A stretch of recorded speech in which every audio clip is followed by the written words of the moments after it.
ఒక ఇది కాదు కదా.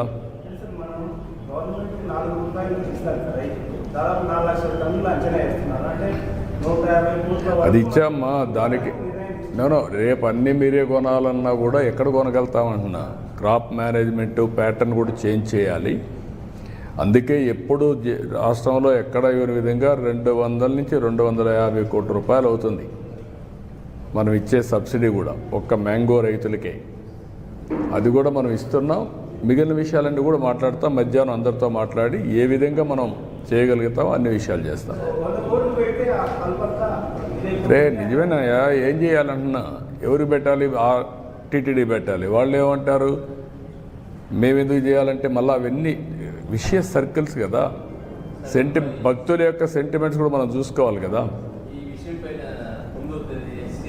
అవన్నీ ఉంటాయి. ఇవన్నీ ఏంటి ఎప్పుడన్నా చేశారా? కాదు ఎప్పుడన్నా 4 రూపాయలు ఇచ్చి కొన్నారా? రెండోసారి నేనే కొంటున్నా. వ్యవసాయం బాగా చేస్తున్నాం కాబట్టి ఆదాయం ఇది కూడా దిగుబడి బాగా పెరిగింది. ఈ సంవత్సరం ఎప్పుడు లేని దిగుబడి వచ్చింది. ఇంటర్నేషనల్ మార్కెట్లో ప్రాబ్లం వచ్చింది.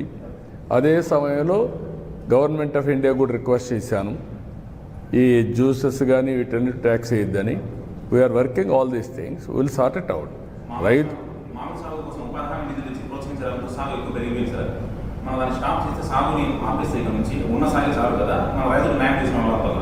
అదే దీనికి అందుకనే ఒక మ్యాంగోనే కాకుండా అన్ని పంటలు కూడా ప్రపంచం మొత్తం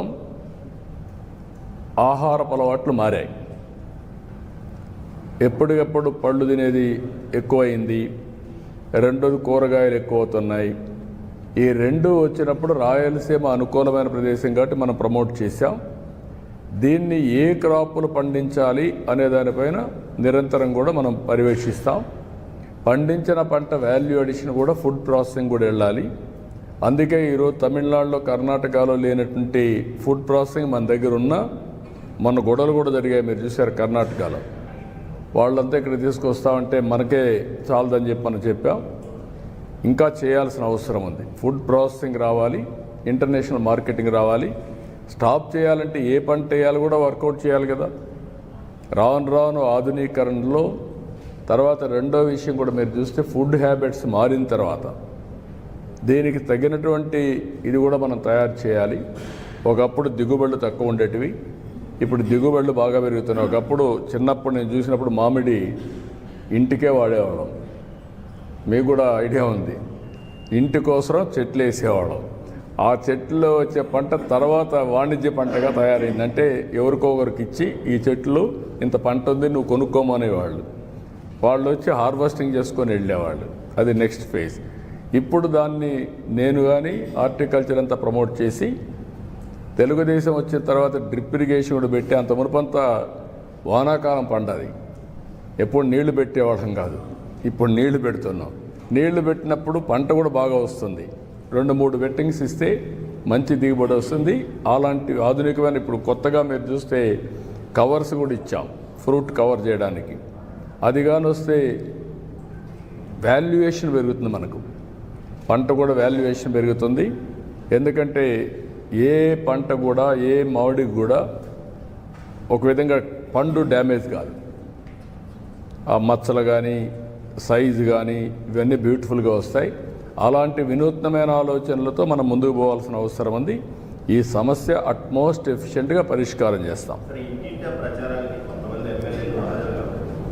ఎవ్వరు అందరూ హాజరవుతారు. తొలి రోజే కదా, అప్పుడే నువ్వు సెలవులు పలవలు. తెలుగుదేశం పార్టీకి ఒక మెకానిజం ఉంది. తెలుగుదేశం పార్టీ 45 ఏళ్ళుగా పార్టీ క్యాడర్ బేస్డ్ పార్టీ ఇది కాబట్టి అవన్నీ సిస్టమేటిక్గా ఉంటాయి.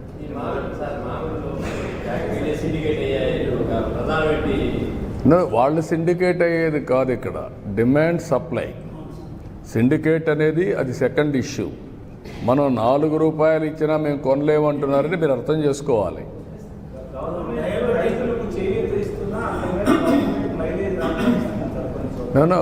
నేనేమంటానంటే రైతులు కూడా అర్థం చేసుకోవాలి.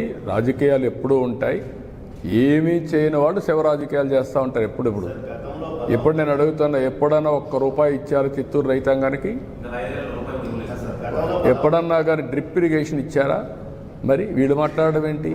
కనీసం రాయలసీమలో 2000 కోట్లు ఖర్చు పెట్టారు ఇరిగేషన్లో. వీళ్ళు మాట్లాడడం ఏంటి? నేను ఈరోజు 3950 కోట్లు ఒకేసారి 100 యువకుని డబ్బులు ఇచ్చాను. మైక్రో ఇరిగేషన్ 90% సబ్సిడీ ఇస్తున్నాం. వాళ్ళు 7500 వేసి నేను 15000 ఇస్తున్నాను. 14,000 మేము ఇస్తున్నాం. ఏది అన్నదాత సుఖీభావ కింద.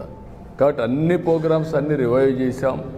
ఇరిగేషన్కి ప్రాధాన్యత ఇచ్చాం, పంటలకు ప్రాధాన్యత ఇచ్చాం, గిట్టుబాటు ధరకు ప్రాధాన్యత ఇచ్చాం. మన రాష్ట్రంలో అన్ని వాణిజ్య పంటలు, ఎందుకంటే రైతుకు ఎక్కువ ఆదాయం రావాలని వాణిజ్య పంటలకు వెళ్ళాం. ఓసారి వాణిజ్య పంటల్లో ఓసారి తక్కువ రేట్లు కూడా వస్తాయి, మామిడే కాకుండా అన్నీ.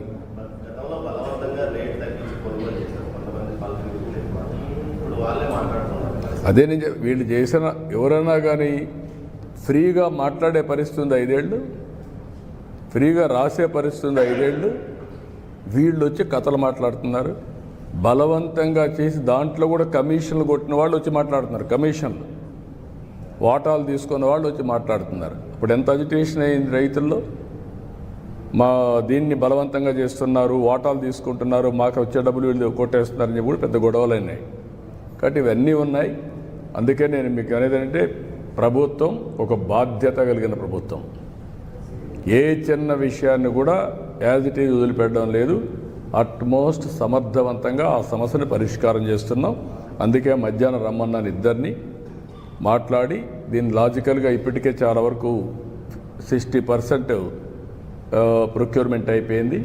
ఈ మంత్ 20కి 25కి లేకపోతే మంత్ ఎండ్కు లేకుంటే ఆగస్టు, అది మధ్యాహ్నం నేను చెప్తాను ఏ టైం అనేది, దాని ప్రకారం ముందుకెళ్తాను. ఏది వీళ్ళకి ఇచ్చేదా డిఫరెంట్గా ఇవన్నీ తొందరలోనే వాళ్ళ అకౌంట్లో వేస్తాం. ఫస్ట్ డేనే కదా, ఎప్పటికప్పుడు మీకు అందరికి ఐడియా ఇస్తాం. సుపరిపాలనలో తొలి అడుగు, అనేక ఇబ్బందులు అధిగమించి ముందుకు పోతున్నాం. తల్లికి వందనం ఒకప్పుడు ఇచ్చింది ఒక్క బిడ్డకి ఇస్తే, నేను పోతే ఒక 20 ఏళ్ళు తిరిగినప్పుడు 4, 5 మంది 7 మందికి ఇచ్చాం. Is it not our achievement?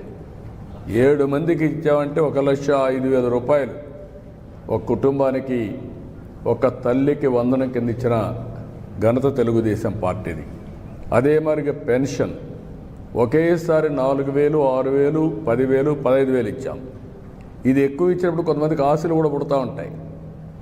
రేపు మనకు కూడా వస్తే సరిపోతుంది. ఎందుకంటే అన్నింటికంటే ఆ కుటుంబానికి ఆదాయం వచ్చే విధానం 64 లక్షల ఫ్యామిలీస్కి ఇస్తున్నాం, మెంబర్స్కి ఇస్తున్నాం.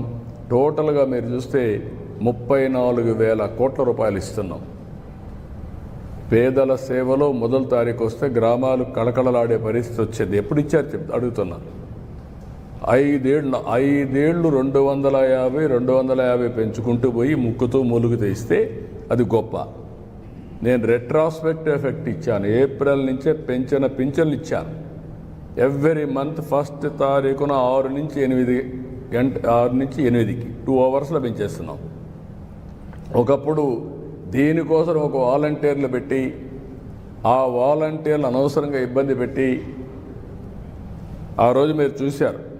ఈ వాలంటీర్లు లేకపోతే పింఛన్లు ఇవ్వలేమని చెప్పడానికి మేలో ఎండలో దీపేసి కొంతమంది చనిపోయే పరిస్థితికి వచ్చారు. అన్ని రాజకీయాలు, ఇప్పుడు రాజకీయాలు ఏమి ఉండవు, అర్హులందరికీ వస్తాయి. వీళ్ళు అనర్హులకు అందరికి ఇచ్చుకొని అవి తీసేస్తే దాన్ని గొడవ చేస్తున్నారు.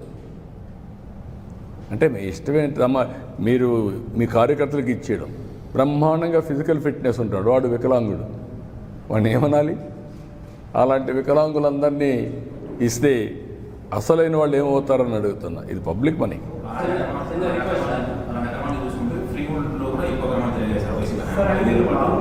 మన జిల్లాలో వైసీపీ అక్రమాలు చేసిన ఫ్రీ హోల్డ్ 1,05,000 ఎకరాలు అక్రమంగా తీసుకున్నారు. కాబట్టి మనం హోల్డ్ పెట్టాం. ఇంకా 50,000 ఎకరాలు నిజమైన లబ్ధిదారులు ఉన్నారు, వాళ్ళని కూడా హోల్డ్ పెట్టేశాం. నేను అందుకనే ఇప్పుడు మీరు కాదు, ఇష్యూ ఏంటంటే మీరు గుర్తుపెట్టుకోవాల్సింది, రికార్డ్స్ తారుమారు చేశారు. ఏ రికార్డ్స్ తారుమారు చేశారు, ఏ రికార్డ్స్ తారుమారు కాలేదనేది డేటా లేదు. తొందరపడిపోయి మనం ఏం చేసినా కూడా అన్నిటికీ సమస్యలు వస్తాయి, జటిలమైపోతుంది. ల్యాండ్ అనేది సున్నితమైన విషయం. ల్యాండ్ని ఇప్పుడు నువ్వు అన్నావు, ఆ 50,000 ఉన్నాయి కాబట్టి ఇచ్చేసి అన్ని ఇచ్చేస్తాం. ఆ 50,000 మంది కరెక్ట్గా ఉన్నారా లేదా, దాంట్లో ఏమైనా సమస్యలు ఉన్నాయా, మళ్ళీ వాళ్ళు చేసిన తప్పులు మనం చేస్తున్నామా, దీన్ని మొత్తం అనలైజ్ చేసి 1 year ఆ కార్యక్రమం పెట్టుకున్నాను. నేను ఎక్కడికి పోయినా 10 పిటిషన్లు వస్తే 7, 8 ఈ పిటిషన్లు వస్తున్నాయి. నా ల్యాండ్ వేరే వాళ్ళు చేసేసారు, నా పేరుతో లేదు, లేదంటే ఇంకొక సమస్య ఉంది, ఇలాంటి చాలా ఉన్నాయి. ఇప్పుడు ఇవన్నిటికి కూడా 1 year పెట్టుకొని చాలా సిస్టమేటిక్గా చేసి భవిష్యత్తులో బ్లాక్ చైన్ లింక్ పెట్టి ఎక్కడా కరప్ట్ కాకుండా ఎవరైనా దాన్ని టింకర్ చేస్తే ఎవరు చేశారు కూడా ఎస్టాబ్లిష్ అవుతుంది. ఈరోజు ఏమైంది, ఎవరు ట్యాంపర్ చేశారో రికార్డ్స్ లీవ్ అంటే ఎప్పుడైనా రాయాలి కదా, ఎంఆర్ఓనో ఆర్ఐనో ఫీల్డ్ ఇన్స్పెక్షన్ రాయాలి. ఆ లింక్ డాక్యుమెంట్ లేకుండా చేసేసారు, ఎవరి పేరుతో మార్చేశారు, అయిపోయింది. దానికి లింక్ డాక్యుమెంటే లేదు. లింక్ డాక్యుమెంట్ లేకపోతే ఏంటి, ఏ విధంగా నిర్ణయిస్తావు, ఎవరు ఆన్సర్బుల్, దీనికి ఎవరు సమాధానం చెప్పాలి? అలాంటి చాలా సమస్యలు వచ్చాయి. ఇవన్నీ క్షుణ్ణంగా చేస్తున్నాం, వన్స్ ఫర్ ఆల్ సెటిల్ చేస్తాం.